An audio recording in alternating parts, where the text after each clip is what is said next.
Apa guna kata-kata? Pada yang terhormat Majelis Hakim Perkara nomor 797/Feedback/2022 PN Jaksel Pengadilan Negeri Jakarta Selatan.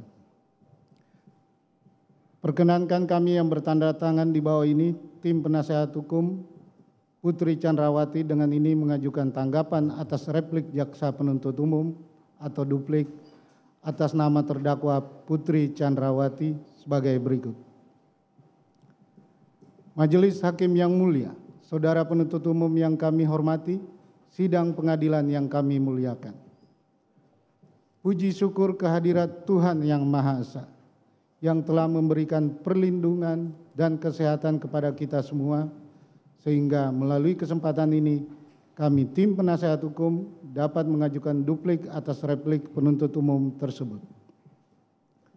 Sebelum kami menyampaikan duplik atas replik penuntut umum, terlebih dahulu kami ingin menyampaikan terima kasih kepada Majelis Hakim yang mulia yang telah memberikan kesempatan yang sama bagi tim penasehat hukum untuk mengajukan duplik ini. Sudah sewajarnya juga, tim penasehat hukum berharap penuh kepada Majelis Hakim yang mulia yang memeriksa dan memutus perkara ini dapat berkiblat dan menjunjung tinggi pada kepastian dan keadilan berdasarkan prinsip-prinsip penegakan hukum. Tidak terjebak pada asumsi, klaim kosong tanpa bukti, manipulasi fakta dan peristiwa ataupun bentuk-bentuk tindakan lain yang mencederai proses peradilan yang fair. Setelah mendengar, membaca dan meneliti replik penuntut umum yang setebal 28 halaman yang terdiri dari 6.742 kata yang dibacakan pada hari Senin tanggal 30 Januari 2023. Tim penasehat hukum tidak menemukan bantahan yang didasarkan pada alat bukti yang valid dan argumentasi hukum yang kokoh dari penuntut umum. Sebagian besar dari 6.000 kata yang ditulis di replik tersebut menuliskan klaim kosong tanpa bukti, asumsi-asumsi baru, hingga tuduhan baru terhadap tim penasehat hukum. Sungguh sesuatu yang emosional, menyedihkan, dan nyaris sia-sia. Upaya penuntut umum menjawab nota pembelaan setebal 955 halaman dengan hanya 28 halaman replik yang penuh kalimat-kalimat emosional tampak seperti tersesat di rimba fakta dan argumentasi. Semakin penuntut umum berupaya membantah, semakin terlihat pula rapuhnya pembuktian hingga tuntutan yang diajukan di persidangan. Namun demikian, kami tetap menghargai upaya yang tampaknya sudah maksimal yang dilakukan penuntut umum tersebut. Replik yang diajukan oleh penuntut umum terhadap nota pembelaan penasehat hukum seharusnya merupakan suatu tanggapan yang dibuat berdasarkan uraian fakta yang terungkap di persidangan. Namun pada kenyataannya replik tersebut justru penuh dengan kata-kata klise dan serangan terhadap profesi advokat. Hal ini alih-alih membuat penuntut umum terlihat hebat, namun yang terjadi justru menunjukkan ketidakprofesionalan dan ketidakmampuannya dalam membuktikan dakwaan dan menyusun tuntutannya. Replik tersebut justru menunjukkan betapa tidak cermatnya penuntut umum menganalisis fakta-fakta yang muncul di persidangan, keliru menerapkan peraturan, doktrin, hingga prinsip-prinsip dasar dalam hukum, ketidakkonsistenan hingga manipulasi peristiwa, dan keterangan saksi-saksi seolah-olah bersesuaian juga kembali muncul dalam replik tersebut. Padahal tidak pernah dijelaskan keterangan yang mana dari seorang saksi yang bersesuaian dengan saksi lainnya. Dalam beberapa bagian kami menemukan klaim kosong penuntut umum bahwa seolah-olah sesuatu telah terbukti karena bersesuaian dengan seluruh saksi yang pernah dihadirkan di persidangan. Padahal di bagian lain penuntut umum menolak dan mengatakan saksi-saksi tertentu menyampaikan hal yang tidak benar sehingga keterangannya yang tidak valid. Jurus sapu rata atau tanggapan yang sama untuk sejumlah argumentasi dan fakta yang berbeda juga muncul di replik tersebut. Sesuatu yang jelas menunjukkan ketidakmampuan penuntut umum mengurai dan membantah satu persatu dalil tim penasihat hukum yang telah kami tuangkan secara rinci dan cermat di nota pembelaan. Terkadang kami bertanya-tanya, apakah penuntut umum memang dengan sadar membuat replik yang tidak mengandung argumentasi hukum tersebut karena tidak ada bukti dan argumentasi hukum untuk membantah nota pembelaan tim penasihat hukum. Kami memahami mungkin penuntut umum terlalu lelah menghadapi semua ini sehingga hanya menghasilkan replik yang rumpang dan atau kosong di sana-sini. Namun tetap dilaksanakan harus selesai dan dibacakan. Alih-alih berkontribusi pada pencarian kebenaran material, replik yang seperti itu tentu bisa berbahaya bagi upaya mewujudkan peradilan yang fair sebagaimana kita cita-citakan bersama.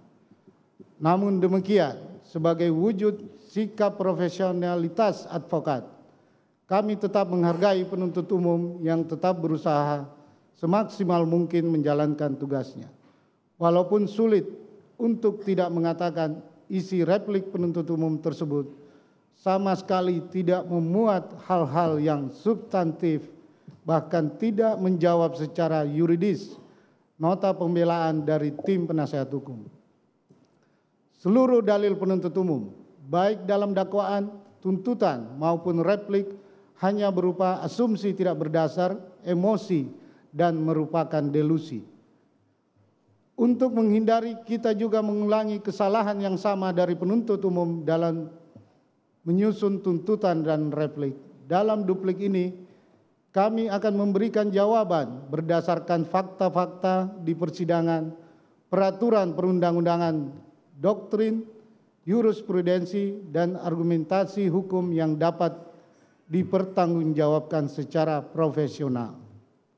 Dilanjutkan, majelis.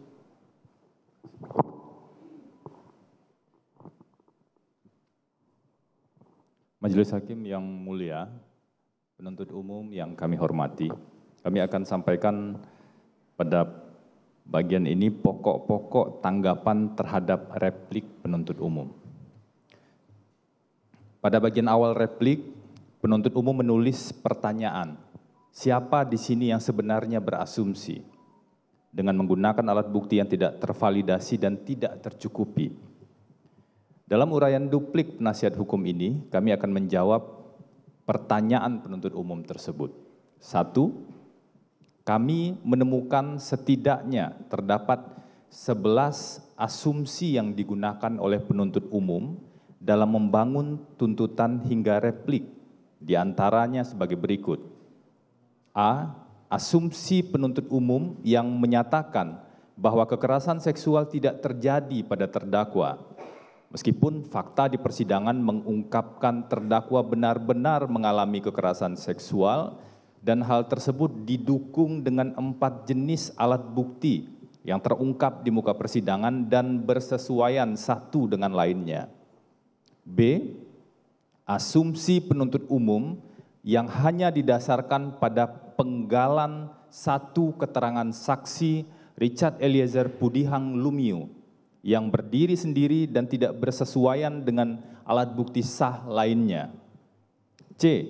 Asumsi penuntut umum yang menyatakan bahwa penasihat hukum ikut berkontribusi mempertahankan kebohongan yang dibangun oleh terdakwa. Faktanya, tidak ada satupun alat bukti yang mendukung asumsi tersebut. D.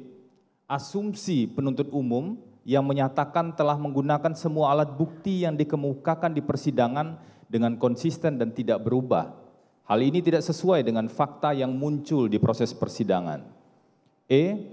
Asumsi penuntut umum yang menyatakan keterangan saksi Riki Rizal Wibowo dan saksi Kuat Ma'ruf tidak dapat diakui kebenarannya karena mengandung ketidakjujuran. Faktanya, tidak ada satupun alat bukti yang mendukung asumsi tersebut. Dan dalam bagian lain, penuntut umum justru masih menggunakan keterangan dua saksi tersebut. F. Asumsi penuntut umum yang menyatakan tim penasihat hukum terdakwa, Saudara Ferdi Sambo, dan tim penasihat hukum saksi Riki Rizal Wibowo dan saksi Kuat Ma'ruf adalah tim penasihat hukum yang sama dan mempunyai satu pemikiran yang sama, sehingga tidak dapat diakui kebenarannya adalah dalil-dalil yang tidak benar dan emosional karena faktanya memang keliru. G. Asumsi penuntut umum yang menyatakan bahwa tindakan terdakwa menelpon Saudara Ferdi Sambo merupakan bentuk persamaan kehendak untuk berencana merampas nyawa korban. Hal ini tidak didasarkan alat bukti yang sah. H. Asumsi penuntut umum yang menyatakan bahwa pakaian yang dikenakan oleh terdakwa saat meninggalkan kediaman Duren 3 merupakan pakaian yang tidak pantas dan merupakan bagian dari skenario adalah dalil yang tidak berdasar, berlandaskan pada pola pikir seksis, diskriminatif, dan cenderung mendiskreditkan perempuan.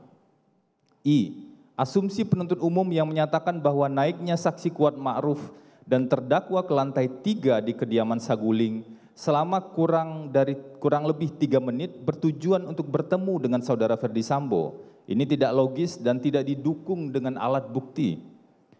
J. Asumsi penuntut umum yang menyatakan bahwa tindakan terdakwa ke kediaman Duren 3 untuk melakukan isolasi mandiri merupakan bentuk peran terdakwa menggiring korban ke tempat eksekusi. Hal ini tidak berdasar dan tidak didukung oleh alat bukti. K. Asumsi penuntut umum yang menyatakan keterangan saksi, ahli, dan terdakwa saling bersesuaian terkait rangkaian peristiwa merupakan asumsi yang tidak berdasar dan tidak didukung fakta sidang yang sesungguhnya.